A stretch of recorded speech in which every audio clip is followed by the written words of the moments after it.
ஆவிக்குரியவர்களாய் இருந்தால் அபாயங்கள் வராதா? கட்டாயம் வரும். பொருளாதார பிரச்சனைகள் வராதா? கட்டாயம் வரும். ஆனாலும் உங்களுக்கு ஒரு அற்புதமான சத்தியத்தை தெரியப்படுத்த விரும்புகிறேன். கவனிங்க. பைபிள்ல ஒரு தீர்க்கதரிசியின் மனைவி இருக்கிறார். அந்த தீர்க்கதரிசி இறந்து போனார். அப்படி அந்த தீர்க்கதரிசி இறந்து போகும்போது கடனோடு இறந்து போகிறார். கடன் கொடுத்தவர்கள் அவர் மனைவியை வாதிக்க ஆரம்பிக்கிறார்கள்.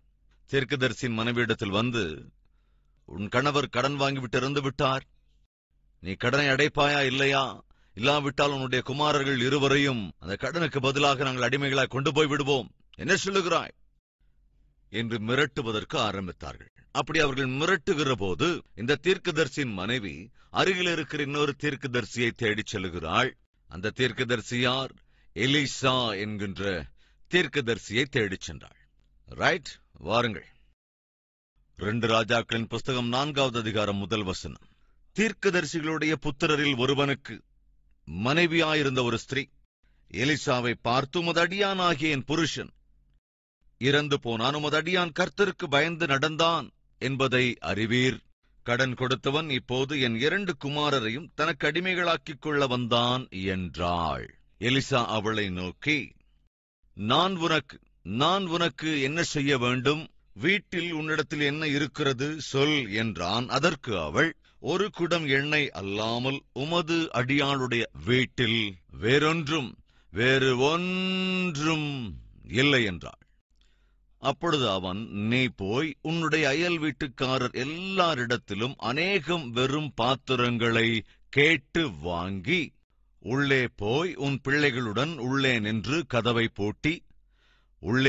கதவை பூட்டி அந்த பாத்திரங்கள் எல்லாவற்றிலும் வார்த்து நிறைந்ததை ஒரு பக்கத்தில் வை என்றான். சகோதர சகோதரிகளே, ஒரு விந்தையான காரியத்தை இங்கு நாம் பார்க்கிறோம். அது என்னவென்றால், ஒரு ஊழியக்காரனின் மனைவி திடீரென்று கஷ்டத்துக்கு ஆளாகிறாள். ஊழியக்காரன் இறந்த பிறகு அவனுடைய குடும்பம் ஒரு கேள்விக்குறியாக மாறிவிட்டது. அப்படி வாழ்க்கை கேள்விக்குறியாக மாறின போது இறந்து போன ஊழியக்காரனின் மனைவி தீர்க்கதரிசியை தேடி ஐயா, கஷ்டம் வந்துவிட்டது, பிரச்சனை வந்துவிட்டது, முதடியான் இறந்து போனார், எங்களை கடனுக்குள் தள்ளிவிட்டு இறந்து போய்விட்டார், கடன் கொடுத்தோர் என் பிள்ளைகளை அடிமையாக கொண்டு போய் விடுவேன் என்று மிரட்டுகிறார்கள், எனக்கு என்ன செய்வதென்றே புரியவில்லை ஐயா. எதற்காக எலிசாவை தேடி வந்தாள்? தீர்க்கதரிசி கடனை தீர்த்து வைப்பார் என்றா?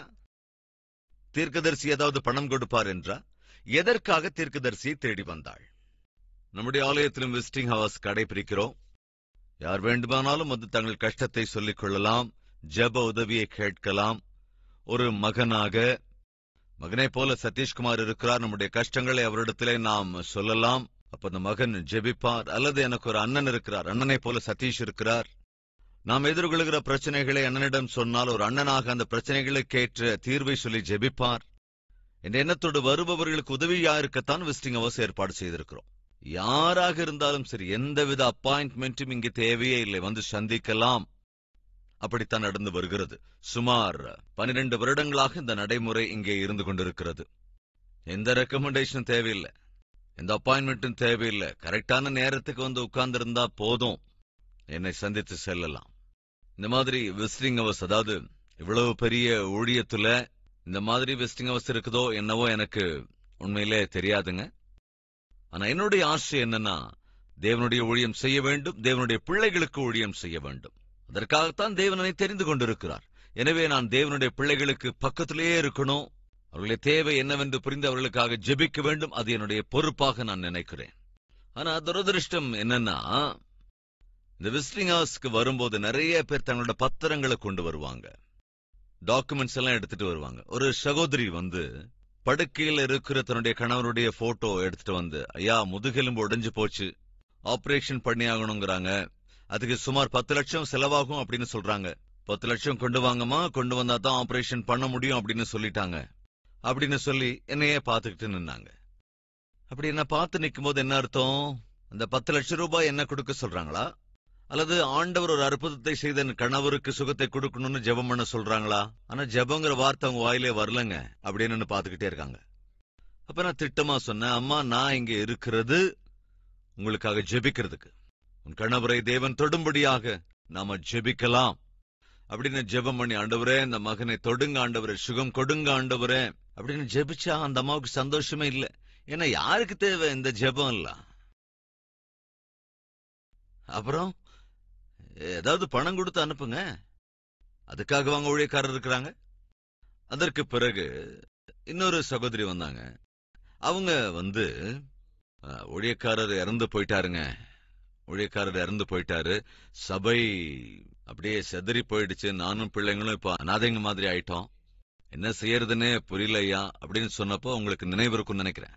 கடந்த காலத்துல கோவிட் அநேக ஊழியக்காரர்கள் மரித்த போது அப்படி மரணம் நிகழ்ந்த குடும்பத்தார் எனக்கு போன் பண்ணினார்கள் உதவிக்காக. அப்படி உதவிக்காக போன் பண்ணிய போது நம்ம ஒவ்வொரு ஊழியக்காரரின் குடும்பத்துக்கும் மாசத்துக்கு இவ்வளவுன்னு சொல்லி நாம் உதவி அனுப்பிக்கிட்டு இருக்கோம். அதுவும் இன்னைக்கும் கூட எந்த ஊழியக்காரர் இறந்து போனாரோ அவருடைய மனைவி பிள்ளைகள் உதவியற்ற நிலையில் இருக்கிறார்களோ அப்படிப்பட்டவர்களுக்கு இன்றும் கூட நாம் உதவி கொண்டிருக்கின்றோம். ஒவ்வொரு மாதமும் அவர்களுக்கு நம்மால் என்ற பண உதவியும் செய்கிறோம். என்னுடைய ஆசை என்னென்றால் நம்முடைய கால்வரி டெம்பிள் இருக்கிற எல்லோரும் அதிகமாய் ஆசீர்வதிக்கப்பட வேண்டும்.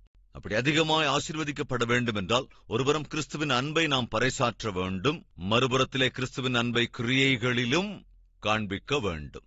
நம்ம ஹாஸ்பிட்டல் ஆரம்பிச்சிருக்கிறோம், அது கிறிஸ்துவின் அன்பை கிரியைகளில் காண்பிப்பதற்காக. மதிய உணவு நாம் இலவசமாக கொடுக்கிறோம், அது கிறிஸ்துவின் அன்பை காண்பிப்பதற்காகத்தான், கிரியைகளில் காண்பிப்பதற்காக. அதேபோல நம்மில் பிறந்த நாட்கள் வருகிற போது அவர்களுக்கு கேக் அனுப்பி வைக்கிறோம், அது கிறிஸ்துவின் அன்பை பகிர்ந்து கொள்வதற்கு. நம்முடைய கால்வரி டெம்பிள்ல விவாகங்கள் நடக்குது, உங்களுக்கு தெரியுமா? ₹1 கூட அதுக்கு சார்ஜ் பண்றதில்லை, இலவசமாகத்தான் விவாக காரியங்கள் நடக்கிறது. நம்ம ஹால் மாதிரி வெளியே ஒரு ஹாலை ரெண்டுக்கு எடுக்கணும்னா அந்த ஹால், சேர், அமெனிட்டிஸ் எல்லாத்துக்கும் சேர்த்து சுமார் ₹2,00,000 ஈஸியா சார்ஜ் பண்ணுவாங்க. அதே போல ஊழியக்காரர்களும் கூட வருவதற்கு சார்ஜ் பண்றவங்க இருக்காங்க. அதே போல மேரேஜ் கொடுக்கறதுக்கான லைசன்ஸ் இருக்கிற ஊழியக்காரர்கள் சிலர் 5,000 10,000 சார்ஜ் பண்றாங்க சைன் பண்றதுக்கு. பிள்ளைகளின் எதிர்காலம் இப்பொழுது கேள்விக்குறியாகிவிட்டது. இனி எப்படி வாழ்வோம் என்று புரியவில்லை, இதுதான் எங்க பிரச்சனை ஐயா என்று தீர்க்கதரிசியை தேடி வந்த காரணம் என்னவென்றால், தீர்க்கதரிசியின் இடத்திலே பேங்க் பேலன்ஸ் இருந்தது. அப்படியாங்க? இல்லைங்க. அப்புறம் தீர்க்கதரிசியின் இடத்திலே எதிர்காலத்தை அருமையாய் அமைத்து தரக்கூடிய தேவனுடைய வார்த்தை இருந்தது. தீர்க்கதரிசியின் இடத்திலே போகும்போது அந்த தீர்க்கதரிசி தேவனுடைய வார்த்தைகளை சொல்லுவார். அந்த வார்த்தைகளை நாம் கேட்கும் போது, இந்த தீர்க்கதரிசி சொல்லுகிற தேவனின் வார்த்தைகளை நாம் கேட்கும் போது நம்முடைய வாழ்க்கை சரி செய்யப்படும். அதுதான் அந்த விதவை தாயினுடைய நோக்கம். அம்மா, நான் சொல்ற மாதிரி செய்வியா? சொல்லுங்கய்யா, நீங்க சொல்ற மாதிரி நான் செய்யறேன். நம்முடைய வார்த்தையில வல்லமை இருக்கிறது. அது தேவனுடைய வார்த்தை, அது தேவனுடைய வார்த்தை என்பதனால் சொல்வதை நான் அப்படியே செய்கிறேன். என்றால் உன்னிடத்தில் என்ன இருக்கிறது சொல். என்னிடத்தில் என்ன இருக்கையா? ஒரு எண்ணெய் பாத்திரம் இருக்கு, அவ்வளவுதான். அதை தவிர என்கிட்ட வேற எதுவுமே இல்லையா. வீட்டுல எண்ணெய் பாத்திரம் இருக்கு. அப்படியா? ஆமா, எண்ணெய் பாத்திரம் இருக்கு. அப்ப நான் சொல்றபடி செய்வியா? சொல்லுங்க ஐயா, நான் என்ன செய்யணும்னு சொல்லுங்க. அக்கம் பக்கத்தில் இருக்கிற வீடுகளுக்கு போ. யாரிடத்துல எல்லாம் காலி பாத்திரங்கள் இருக்கிறதோ அந்த பாத்திரங்களை நீ வாங்கிட்டு வா. உன்னிடத்தில் இருக்கிற பாத்திரத்தில் இருக்கிற எண்ணெயை எடுத்து அந்த காலி பாத்திரங்களிலே ஊற்று. என்ன ஐயா, திரும்ப சொல்லுங்க. உங்ககிட்ட இருக்கிற எண்ணெய் பாத்திரத்தை எடுத்து அதுல இருக்கிற எண்ணெய காலி பாத்திரங்கள்ல ஊற்று. அதே போல பாத்திரத்தை எடுத்தாள், பக்கத்தில் இருக்கிற காலி பாத்திரங்கள் அந்த எண்ணெயை ஊற்றுகிறாள். அப்படி ஊற்றுகிற போது அந்த காலி பாத்திரம் நிறைந்தது. ஆனால் இவளிடமிருந்த எண்ணெய் பாத்திரத்தில் எண்ணெய் குறையவில்லை. அது என்னது? இந்த பாத்திரத்துக்குள்ள இருக்கிற எண்ணெய் எடுத்து அந்த பாத்திரத்துல ஊத்துனா இதுல இருக்கிற எண்ணெய் குறைஞ்சு போனல, குறையல. மறுபடியும் இன்னொரு காலி பாத்திரத்துல அதை ஊற்ற முயற்சி செய்கிறாள். அந்த பாத்திரமும் நிறைந்தது. ஆனால் இந்த பாத்திரத்தில் இருந்த எண்ணெய் தீரவில்லை. அங்கே வாங்கி கொண்டு வந்த எல்லா காலி பாத்திரங்களையும் அந்த குடும்ப தலைவி அன்று எண்ணெயால் நிரப்பினாள். தன்னுடைய பாத்திரத்தில் இருக்கிற எண்ணெய் மாத்திரம் குறையவே இல்லை. பிள்ளைகளை வரவழைத்தாள். எல்லா பாத்திரமும் நிறைஞ்சிருச்சு, வேற ஏதாவது காலி பாத்திரம் இருந்தா அதை கொண்டு வாங்கப்பா. அம்மா, ஊர்ல இருக்கிற எல்லா காலி பாத்திரங்களையும் நீங்க வாங்கிட்டு வந்துட்டீங்க. இப்ப எந்த காலி பாத்திரங்கள்ல பார்த்தாலும் அவைகள் எண்ணெயால் வழிந்து நிரம்புகிறது. அது என்னப்பா, சின்ன பாத்திரத்துல இருந்த எண்ணெய நாம மத்த பாத்திரங்கள்ல ஊற்ற ஆரம்பித்தா இவ்வளவு பெரிய அற்புதம் நடந்துருச்சே. அவ்வளவு பெரிய அற்புதங்கள் நடக்கும். ஏனென்றால் பகிர்ந்து தருவதிலே ஆசீர்வாதத்தை தேவன் வைத்திருக்கிறார். இன்று கால்வரீஸ்வரம் நிகழ்ச்சியை தாங்குகிற போது என்ன நடக்கிறது? உன்னுடைய வாழ்க்கையிலே கஷ்டங்கள் இருக்கிற போது, பிரச்சனைகள் இருக்கிற போது, சிரமங்கள் இருக்கிற போது, வியாதிகள் இருக்கிற போது, உங்களிடத்தில் செய்ய முடிந்த அளவுக்கு உதவி செய்து அநேக காலியான வாழ்க்கைகளை சுவிசேஷத்தால் நிரப்புகிறீர்கள். ஆயிரக்கணக்கானோர், லட்சக்கணக்கானோர் உங்களுடைய உதவியினாலே சுவிசேஷத்தை கேட்க முடிகிறது. அந்த பாத்திரங்கள் சுவிசேஷத்தினாலே நிரப்பப்படுகிறது. அப்படி நிரப்புகின்ற பாத்திரத்தை தேவன் கைவிட்டு விடுவாரா? நிரப்பக்கூடிய பாத்திரங்களை தேவன் அலட்சியப்படுத்துவாரா? இம்பாசிபிள், அது அசாத்தியம். நீ செய்கிற உதவியை தேவன் மறக்கவே மாட்டார். பைபிள் இங்க பார்க்கிறோம், அந்த ஸ்திரியை சுற்றி இருந்த எல்லா பாத்திரங்களும் எண்ணெயால் நிரம்பிற்று. வீட்டில் வைத்திருந்த எல்லா காலி பாத்திரங்களும் நிரம்பி வழிகிறது. அப்படி நிரம்பி பொங்கி வழிகிற போது அந்த குடும்ப தலைவி என்ன செய்கிறாள்? ஆஹா, ஓஹோ, அப்பப்பா, ஆஹா, அப்படிலாம் சொல்ல. அப்ப என்ன செய்தாள் தெரியுமா? நேரா ஊழியக்காரரிடத்துல வந்து, ஐயா, நீங்க சொன்னபடியே என்னிடமிருந்து அந்த கொஞ்சம் எண்ணெய் எடுத்து காலி பாத்திரங்களை நிரப்ப முயற்சி செய்தேன். என்ன நடந்தது? எல்லா பாத்திரங்களும் நிரம்பி விட்டது. ஒவ்வொரு பாத்திரமும் எண்ணெயால் நிரம்பி வழிகிறது. இப்போ நான் என்னையா செய்யணும்? அற்புதமான கேள்வி, அற்புதமான கேரக்டர். இதை அற்புதமான கேரக்டர் என்கிறேன். தான் தேவதாசனை தேடி எந்த நிலைமையில வந்தாள்? ஒன்றுமில்லாத நிலைமையில் வந்தாள். அந்த இல்லாமையை தேவன் நிரப்பிய போது மீண்டும் தேவதாசனிடத்திலே வந்து, ஐயா, இப்ப நான் என்ன செய்யணும்? சகோதர சகோதரிகளை கவனிக்கிறீங்களா? இந்த இடத்துல தான் நாம ஃபெயில் ஆயிடுறோம். இந்த லெவல்ல தான் நாம ஃபெயில் ஆகிறோம். வேலை இல்லாதப்போ தேவனிடத்துல வந்து ஜெபம் பண்றோம். ஆனா வேலை கிடைத்த பிறகு தேவனை மறந்து போயிடுறோம். கர்ப்பபலன் இல்லாத போது தேவ சந்நிதிக்கு வந்து அழுகிறோம். ஆனால் தேவன் இறங்கி அந்த கர்ப்பபலனை தந்த பிறகு கர்ப்பபலனால் சந்தோஷப்பட்டு தேவனை மறந்து போய்விடுகிறோம். சொந்த வீடு வேணும் வேணும்னு ஆண்டவர்கிட்ட கேட்கிறோம். ஆண்டவர் இறங்கி கொடுத்ததுக்கு அப்புறம் அந்த வீட்டை எல்லாருக்கும் காமிக்கிறதுலே நேரம் சரியா போயிடுது. ஒரு தம்பி ஊழியத்தில் ரொம்ப ஆக்டிவா இருப்பான். எப்ப பார்த்தாலும் எல்லா விஷயத்திலும் ஆக்டிவா இருப்பான். சமீபத்துல அவனை காணல. போன வாரம் லாஸ்ட் வீக் தான் நான் அவனை பார்த்தேன். என்னப்பா ஊழியத்து பக்கமா ஆளை காணோன்னு. அப்ப அவன் சொன்னா, ஆனா நான் ஒரு பிசினஸ் ஆரம்பிச்சேன். இல்லன்னா, ஆமா பிசினஸ் ஆரம்பிச்சேன். அது இப்ப ரொம்ப நல்லா இருக்குண்ணா. எப்படி இருக்காமா? ரொம்ப நல்லா இருக்குண்ணா. ரொம்ப நல்லா நடக்குதுண்ணா. ஓஹோ, ரொம்ப நல்லா இருக்கு, ரொம்ப நல்லா நடக்குதுன்னு சண்டேஸ்ல கூட அதை நடத்துறியா? ஆமாண்ணா, சண்டேஸ் கூட பிசினஸ் நடக்குதுண்ணா. கவனிங்க, இப்ப தேவனுடைய சந்நிதியிலே தேவ ஊழியத்துல நீ பங்கெடுக்காம தடுத்து கொண்டிருக்கிறது எது சொல்லுங்க? வியாபாரத்துல லாபம். எவ்வளவு நேரங்க பிடிக்கும் அந்த லாபத்தை எடுத்து அப்படி பக்கத்துல வைக்கிறது தேவனுக்கு? சொல்லுங்க, ஒரு நொடி பொழுது போதும். அவர் அருளுகிற ஆசீர்வாதத்தை ஆதாயமாக்கி கொண்டு அவருடைய சந்நிதியை நீ அலட்சியம் பண்ணுவாயா? கவனே, ஒரு செகண்ட் ஆகாது. அப்படி அழுது புலம்பி திரும்ப தேவ சந்நிதிக்கு உன்னை கொண்டு வர்றதுக்கு. ஆனால் அப்படி செய்கிற ஆண்டவர் அல்ல நம்முடைய ஆண்டவர். நன்றியோடு நாம வாழணுங்க. அந்த ஏழை விதவை தாய் அன்று என்ன செய்கிறாள்? தன் வீட்டில் இருந்த எல்லா பாத்திரங்களும் நிரம்பி விட்ட போது, ஐயா, நீங்கள் சொன்னபடி செய்த போது என்ன நடந்தது தெரியுமா? என்ன நடந்ததுமா? இப்ப என் வீட்டுல எதுவுமே காலி இல்லையா, எல்லாமே நிரம்பி பொங்கி வழிகிறதையா. இப்ப நான் என்ன செய்யணும்னு சொல்லுங்க. என்னது? இப்ப நான் என்ன செய்யணும்னு சொல்லுங்க. அதுதாங்க பண்பு, அதுதாங்க ஆவிக்குரிய நடத்தை. சகோதரனே, சகோதரியே, எப்பவாவது வந்திருக்கியா தேவ சன்னதிக்கு? ஆண்டவரே, வேலை இல்லாம தவிச்சுக்கிட்டு இருந்தேன், வீட்டு வாடகை கட்ட முடியல, கடைக்கு கொடுக்க வேண்டியதை கொடுக்க முடியல, ஆனா இன்னைக்கு நல்ல வேலையை கொடுத்திருக்கீங்க, நான் என்ன செய்ய வேண்டும் இந்த வேலைய அப்படின்னு கேட்டிருக்கீங்களா? ப்ரமோஷன் இல்லாமல் தடுக்கப்பட்டு கொண்டே இருந்தேன், ப்ரமோஷன் இல்லாமல் தவித்துக் கொண்டே இருந்தேன், ஜெபித்தேன். ஆனா இப்ப நான் ப்ரமோஷனை பெற்றுக்கொண்டேன். நீர் ப்ரமோஷனால் ஆசீர்வதித்திருக்கிறேன். இப்பொழுது நான் என்ன செய்ய வேண்டும்? உம்முடைய ராஜ்யத்திற்காக நான் என்ன செய்ய வேண்டும்? உம்முடைய சபைக்காக நான் என்ன செய்ய வேண்டும்? என்னுடைய வாழ்க்கை டபுள் ஆகி இருக்கிறது ஆண்டவர். இப்பொழுது நான் என்ன செய்ய வேண்டும்? ஒரு காலத்தில் சுகவீனத்தில் தவித்துக் கொண்டிருந்தேன், இப்பொழுது நல்ல ஆரோக்கியத்தோடு இருக்கிறேன். நீர் ஆரோக்கியத்தை அருளி இருக்கிறீர். இதை கொண்டு நான் என்ன செய்ய வேண்டும்? உம்முடைய ஊழியத்தில் நான் எப்படி பயன்பட வேண்டும்? ஆசீர்வாதத்தால் நிரப்பப்படுகிற போது நீ செய்ய வேண்டிய முதல் காரியம் என்னவென்றால், நீ உடனடியாக தேவ சன்னதிக்கு வந்து அவரிடம் கேள், ஆண்டவரே நான் என்ன செய்ய வேண்டும்? அன்று அந்த விதவை ஸ்திரீ கேட்கிறாள், நான் என்ன செய்ய வேண்டும்? ஐயா, இப்ப நான் என்ன செய்யணும்? ஆசீர்வதிக்கப்பட்டிருக்கிறேன், நான் என்ன செய்யணும்? இப்படிப்பட்ட ஆவிக்குரியவர்கள் வேண்டும், அது அவசியம். இரண்டாவதா, எல்கானாவின் மனைவி அன்னாள். ரெண்டு பேருமே ஆவிக்குரியவர்கள் தான். ரெண்டு பேரும் சேர்ந்து ஆலயத்துக்கு போவாங்க, அங்க ஜெபம் பண்ணுவாங்க. ஆனால் வேதம் சொல்லுகிறது அவங்களுக்கு பிள்ளை இல்லை. அப்படிப்பட்ட சூழலில் அவர்கள் ஆலயத்திற்கு வந்து கண்ணீர் சிந்தினார்கள். தயவு செஞ்சு கவனிங்க, எதற்காக தேவ சன்னதிக்கு வந்தார்கள்? தேவனிடத்திலே ஜெபிப்பதற்கு. ஜெபம் பண்ணா மட்டும் போதுமா? போதாது. அப்புறம் தேவதாசனுடைய வாக்கு வேண்டும். தேவதாசன் மூலமாக தேவன் பேசுகிற வார்த்தை வேண்டும். தேவதாசர்கள் மூலமாக தேவன் தரும் வாக்கு தத்தங்கள் வேண்டும். மனைவி, கணவன், அன்னைக்கு இந்த மாதிரி லைவ் எல்லாம் இல்லைங்க, ஞாபகம் இருக்கட்டும். அன்னைக்கு இந்த மாதிரிலாம் யூடியூபோ சோசியல் மீடியோ கிடையாது. ஒருவேளை இருந்திருந்தா வந்திருக்க மாட்டாங்களோ என்னவோ. ஆனால் அன்னாலும் எல்கானாவும் அப்படிப்பட்டவங்க இல்ல. தேவ சந்நிதிக்கு சென்று தேவனுடைய ஆலயத்திலே ஆராதனை செய்ய வேண்டும், தேவ சந்நிதியில் தான் ஜெபிக்க வேண்டும் என்கிற அற்புதமான ஆவிக்குரிய நடத்தையோடு இருந்தவர்கள். சபையே, இந்த வார்த்தையை கேட்கிற அன்பு சகோதரனே, சகோதரியே, கடந்த காலத்தில் கொரோனாவினாலே ஆலயத்திலே நாம் ஒன்றாக பழையபடி கூடாமல் இருந்திருக்கிறோம். ஆனாலும் கூட லைவ்ல தேவனை ஆராதித்தோம். ஆனா அது நம்ம சோம்பேறித்தனத்தை வளர்த்து விட்டுருச்சுன்னு நினைக்கிறேன். ஆலயத்துக்கு வராம, ஆலயத்து பக்கமே வராம, குடும்பமா ஐக்கியமா கூடாம, சர்வ வல்லமையுள்ள தேவனுடைய சந்நிதியிலே வந்து அவரை ஆராதிக்க விடாமல் செய்து விட்டது. இதை கட்டாயம் நீ மேற்கொண்டாக வேண்டும். டிவிக்கு முன்னாலேயோ அல்லது செல்போன்லயோ உட்கார்ந்துகிட்டு, சோஃபால உட்கார்ந்துகிட்டோ, படுத்துக்கிட்டோ, டீ குடிச்சுக்கிட்டோ, டிஃபன் பண்ணிக்கிட்டோ, சாப்பிட்டுக்கிட்டோ அது எப்படிங்க ஆராதனைன்னு சொல்ல முடியும்?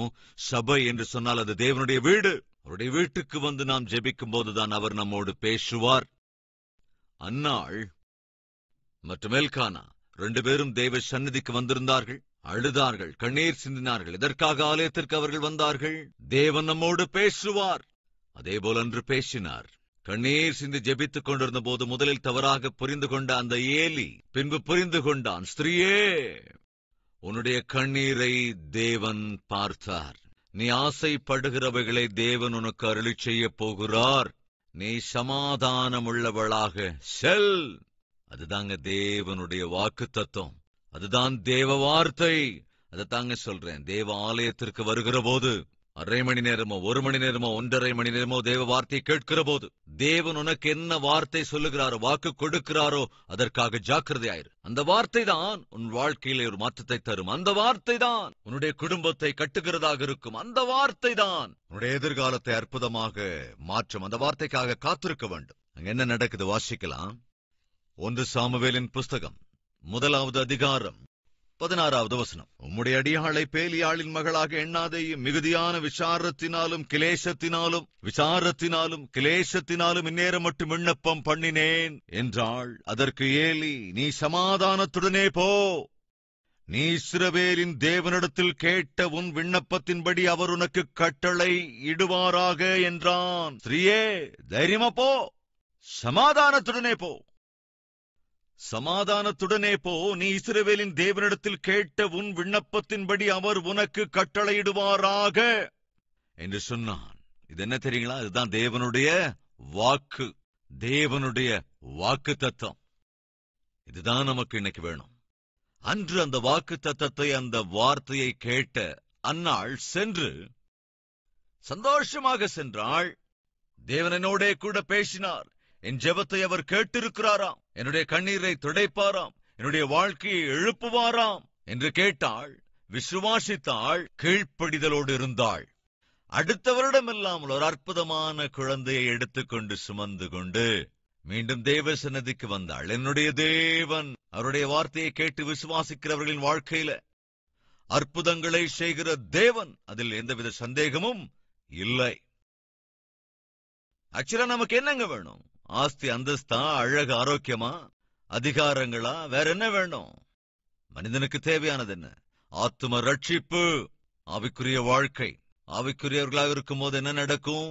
தேவனை சார்ந்திருப்போம், ஜெபத்தை தான் சார்ந்திருப்போம், தேவ வார்த்தையை சார்ந்திருப்போம், வாக்கு தத்தங்களை சுதந்திரித்துக் கொள்ளுவோம். இந்த உலகத்தில் எங்கேயுமே கிடைக்காத பதில் தேவனுடைய சன்னதியிலே நாம் பெற்றுக் கொள்ளுவோம். அதைத்தானே தேவன் நம்மிடத்தில் எதிர்பார்க்கிறார். நமக்கும் அதுதானே தேவை. எனவே இன்று ஒரு முடிவெடுக்கலாமா? ஆண்டவரே, எனக்கு தேவையானது சொத்து சுகம் இல்ல, ஆஸ்தி அழகு இல்ல, அந்தஸ்து இல்ல, அதிகாரங்கள் இல்ல. எனக்கு தேவையானது ஆவிக்குரிய வாழ்க்கை. எல்லா தேவைகளையும் உம்முடைய சந்நிதியிலே தீர்த்துக் கொள்ளக்கூடிய அற்புதமான ஆவிக்குரியவைகள். அந்த ஆவிக்குரியவைகளை எனக்கு அருளி செய்யுங்க ஆண்டவரே என்று ஜெபிக்கலாமா? வாருங்கள், எல்லோரும் ஜெபத்திலே ஒருமனப்படலாம்.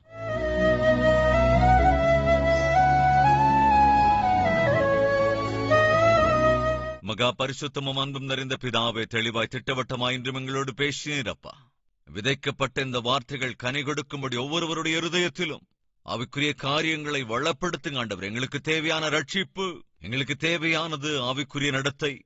அழகை காட்டிலும், அதிகாரத்தை காட்டிலும், அந்தஸ்தை காட்டிலும் அத்தியாவசியமானது ஆத்தும ரட்சிப்பு.